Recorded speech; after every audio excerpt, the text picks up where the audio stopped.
So ayun nga, walang sunrise na nangyari. Gawa ng kapal ng ulap. Ano kasi dito ngayon medyo nasa rainy season pa. So yung mga ulap makapal, tas maitim.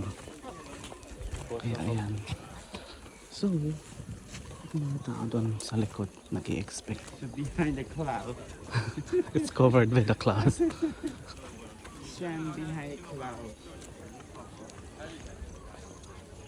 Ayan, so yung mga tao ang dami nag-aantay. Nag-aantay sila. So ganito kalawak yung Angkor Wat Temple, guys. Naiwan na ako. Anyway, hindi naman talaga yung sunrise yung inaabangan ko dito. Yung main purpose ko dito is yung personal ko makita yung gaano kalaki yung temple. Ang laki nila talaga, guys.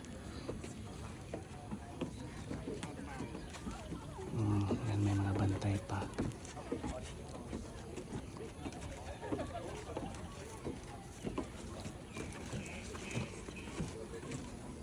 Nakalain mo, hindi ko nakala makapunta ako dito. This is the second floor, the second level of Angkor Wat Temple. We calling to Naga Terrace. Naga the second. I'm not really fan of taking myself a photo of myself. Very good.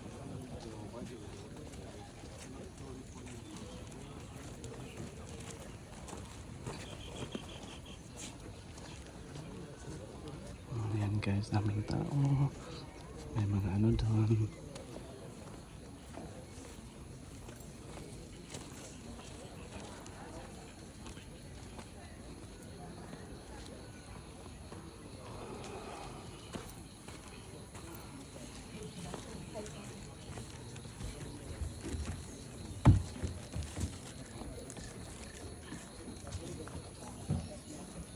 Many places destroyed by civil war or bullets. And here, inside.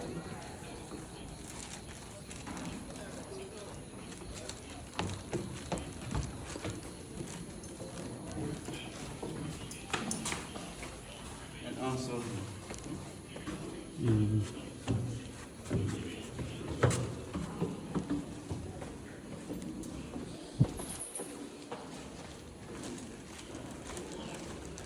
Kaya naalala ko yung lumang bahay ng lola ko.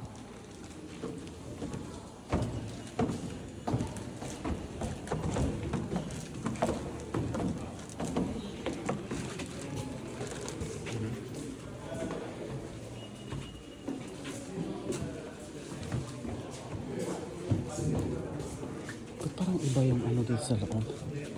Medyo mainit. Ito lang, parang humid.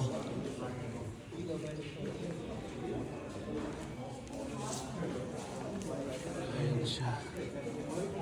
Sa loob. Siguro dati, swimming pool nila to. Ayan.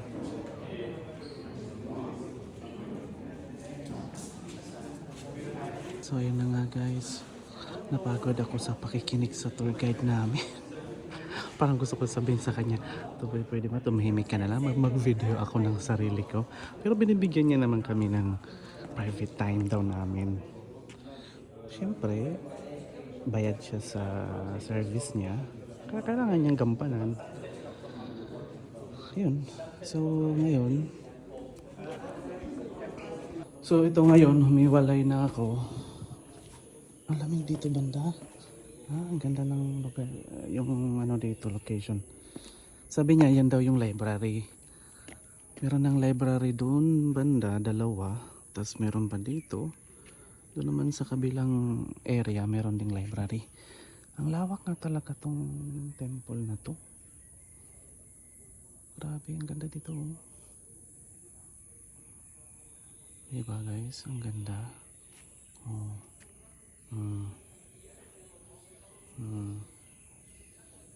Ano pa to, ginawa to noong 1st century. Diba, ang tagal na, 1,000 years. Yun lang. Iba guys, naggagawa sana ng mga lecture.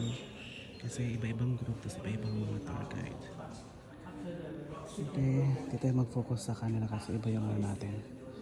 So ito yung mga statues ng mga Buddha, mga tawag nito, mga gods nila.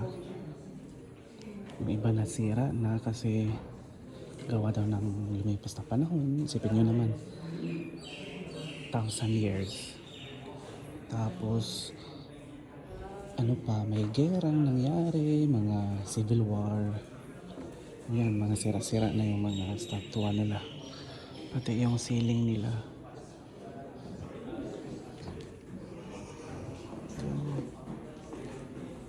Ano ba tayo?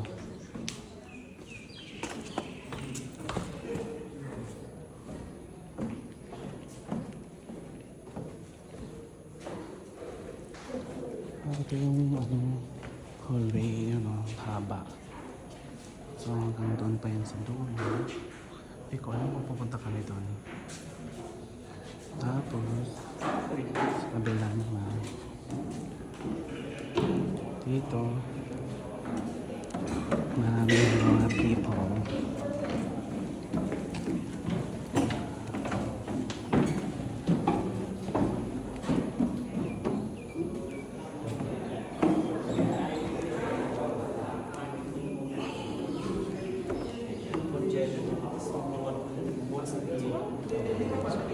Feeling ko parang nasa movie ako ng ano, Tomb Raider.